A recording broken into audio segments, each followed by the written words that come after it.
देखिए, आज हम लोग जो सीबीएसई फॉर्म होता है, यानी कि गैर संचारी रोग वाला फॉर्म, जिसको भरने आप अगर एक फॉर्म भरते हैं तो एक फॉर्म का आपको 10 रुपया मिलता है। तो इस फॉर्म को कैसे भरना है, कुछ लोग इसे सीबीएसई फॉर्म कहते हैं, कुछ लोग इसे गैर संचारी फॉर्म कहते हैं, तो कुछ लोग जो है इसे सी बैक फॉर्म कहते हैं, सी बैक फॉर्म। ठीक है, तो कैसे इस फॉर्म को भरना है तमाम चीज़ें जानेंगे हम लोग। ठीक है, शुरू से लेकर अंत तक देखते रहिए कैसे इस फॉर्म को आपको भरना चाहिए।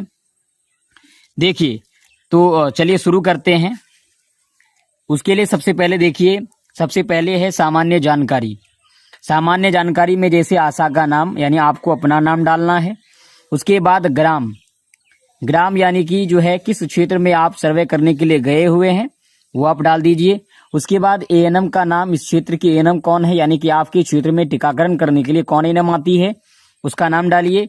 उसके बाद उप स्वास्थ्य केंद्र का नाम, यानी कि एचएससी का नाम, हेल्थ सब सेंटर का नाम यहाँ पर आप डाल दीजिए।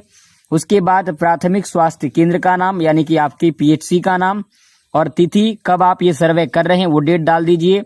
उसके बाद व्यक्तिगत जानकारी जैसे कि नाम, अब आप सर्वे करने के लिए गए हैं जिस घर पर, जिस व्यक्ति का आप सर्वे कर रहे हैं उसका नाम डालिए। आप जिनसे पूछताछ आप कर रहे हैं तो उनका यहाँ पर नाम डालिए। नाम डालने के बाद उनके पिता का नाम या फिर पति का नाम डालिए। उसके बाद जो है उनकी उम्र डालिए। आप उम्र जो है उसका डेट ऑफ बर्थ भी लिख सकते हैं, या फिर उसका कितना एज हुआ है उस एज को कैलकुलेट करके यहाँ लिख सकते हैं। उसके बाद पहचान में जैसे कि आधार कार्ड, यूआईडी, वोटर कार्ड, ये तीनों में से किसी का भी नंबर आपको यहाँ पर जो है डाल देना है। डालने के बाद यहाँ पे लिंग क्या है, मेल फीमेल, यानी कि पुरुष या महिला जो भी है आपको लिख देना है। उसके बाद राज्य स्वास्थ्य बीमा योजना से संबंधित क्या जो है राज्य स्वास्थ्य संबंधित योजना से संबंधित है, अगर हाँ तो हाँ, अगर नहीं तो नहीं। ठीक है, उसके बाद पता, यानी कि ये जो व्यक्ति, ठीक है, जिसका नाम आपने लिखा उसका गांव, ठीक है, उसका एड्रेस क्या है तो आप उसके गांव का यहाँ नाम लिख देंगे। उसके बाद टेलीफोन नंबर अगर है तो टेलीफोन नंबर भी डाल देंगे। उसके बाद क्या व्यक्तिगत की स्थिति, क्या व्यक्ति की स्थिति निम्न में से एक है, दृष्टि दोष, विकलांग, किसी बीमारी के कारण बिस्तर पर पड़ा हुआ, दैनिक कार्य करने हेतु अन्य व्यक्ति के सहयोग की आवश्यकता, अगर है तो यहाँ पर आपको विवरणी देना है।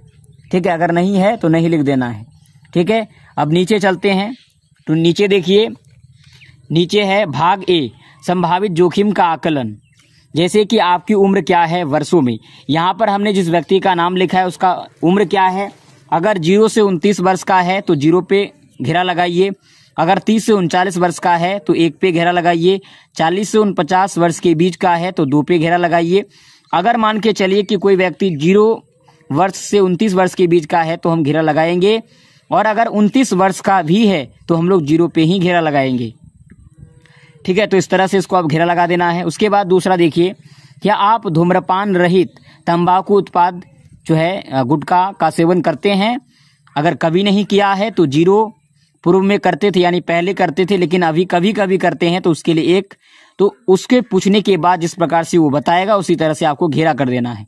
ठीक उसी तरह से यहाँ पे तीसरा नंबर पे वही है, क्या आप शराब मदिरा का प्रतिदिन सेवन करते हैं। अगर वो व्यक्ति मदिरा का प्रतिदिन सेवन करता है तो हाँ, यानी कि 0 को घेरिए, 1 को घेरिए। अगर नहीं करता है तो 0 को घेरिए।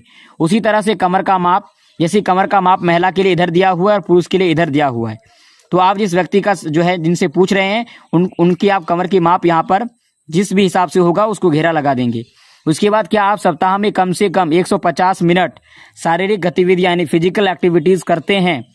तो आप देखिए, सप्ताह में 150 मिनट से अगर कम करता है तो 1 को घेरिए, ज़्यादा करता है तो 0 को घेर दीजिए। उसी तरह से क्या आपके परिवार, ठीक है, देखिए यहाँ पे 6 नंबर पे आप देखिए, क्या आपके परिवार यानी कि माता पिता भाई बहन में से कोई भी उच्च रक्तचाप यानी ब्लड प्रेशर जो है ब्लड प्रेशर हाई, उसके बाद मधुमेह है अथवा हृदय रोग से पीड़ित है। अगर हाँ तो 2 को घेरिए, नहीं है तो 0 को घेरिए। अब जो है यहाँ पर जो आपने घेरा है उनको कैलकुलेट करिए कि आपका अंक कितना होता है। ठीक है, जो अंक होता है यहाँ पर आपको लिखना है। ठीक है, अब अंक लिखने के बाद यहाँ पर एक बात यहाँ पर ध्यान देने के लिए लिखा हुआ है कि प्रत्येक 30 वर्ष एवं उससे अधिक के व्यक्ति का स्क्रीनिंग किया जाना अनिवार्य है। अगर ठीक है, ये क्या है, प्रत्येक 30 वर्ष एवं उससे अधिक, 30 वर्ष से अधिक के लिए ये अनिवार्य है। यदि किसी व्यक्ति का कुल अंक 4 से अधिक है तो उसे गैर संचारी रोग यानी कि एनसीडी का जोखिम अधिक है। तो इसीलिए उनको जो है आपको इस व्यक्ति को साप्ताहिक गैर संचारी रोग दिवस में आने के लिए सलाह दें। अगर 4 से ज्यादा होगा तो उस व्यक्ति को क्या कहना है कि साप्ताहिक गैर संचारी रोग दिवस में आने के लिए यानी उनको जाने के लिए सलाह देना है।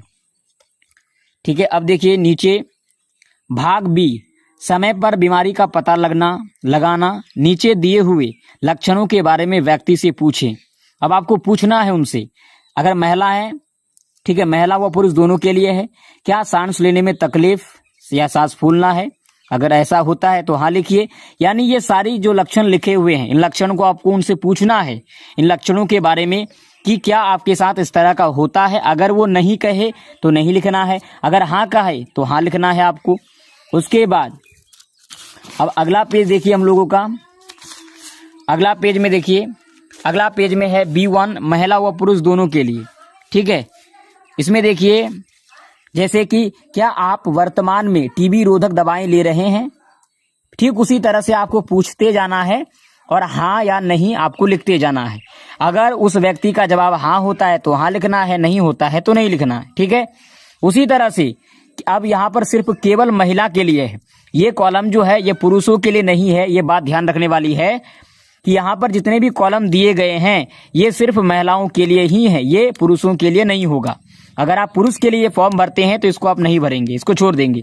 उसी तरह से वृद्धजन विशेष, अगर कोई वृद्धजन है तो उनके लिए ये भरना है, अगर नहीं है तो कोई बात नहीं, आपको छोड़ देना है।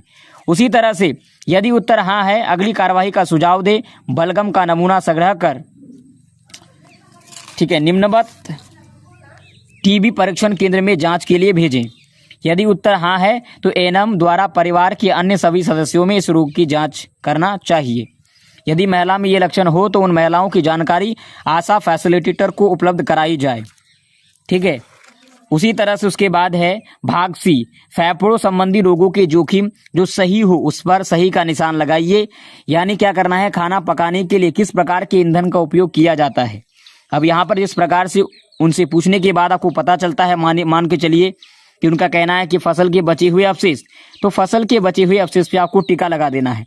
ठीक उसी तरह से व्यावसायिक जोखिम, फसल के बचे हुए अवशेष का जलना, कूड़ा करकट पत्तियों का जलना, धुएं वाले कारखाने में काम करना, गैस एवं धुएं के प्रदूषण वाले उद्योग जैसे अगर किसी भी प्रकार का व्यावसायिक जोखिम है तो आपको उसको टिक कर देना है उनसे पूछ करके। ठीक है, उसके बाद भाग डी, रोगी स्वास्थ्य प्रश्नावली जो सही हो उस पर सही का निशान लगाइए। पिछले 2 सप्ताह में क्या निम्न में से किसी परेशानी का सामना करना पड़ा है? जैसे कार्य को करने में कम रुचि हो या खुशी।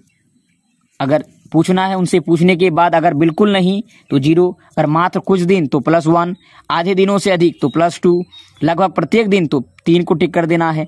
उसी तरह से यहाँ पर भी इसको टिक कर देना है। टिक करने के बाद कुल स्कोर जो होगा उसको आपको लिख देना है। और यहाँ पर बोला गया है यदि किसी व्यक्ति का स्कोर 3 से अधिक हो तो उसे चिकित्सा पदाधिकारी के पास जो है रेफर कर दीजिए। मेरी आधार संख्या 3 पर दर्ज है एवं अपने आधार संख्या के उपयोग की सहमति प्रदान करती हूँ। मुझे सूचित किया गया है कि मेरे बायोमेट्रिक को संग्रहित नहीं किया जाएगा। यहाँ पर डेट डालना है, उसके बाद स्थान डालना है और यहाँ पर जो है हस्ताक्षर या फिर अंगूठे का निशान लगा देना है।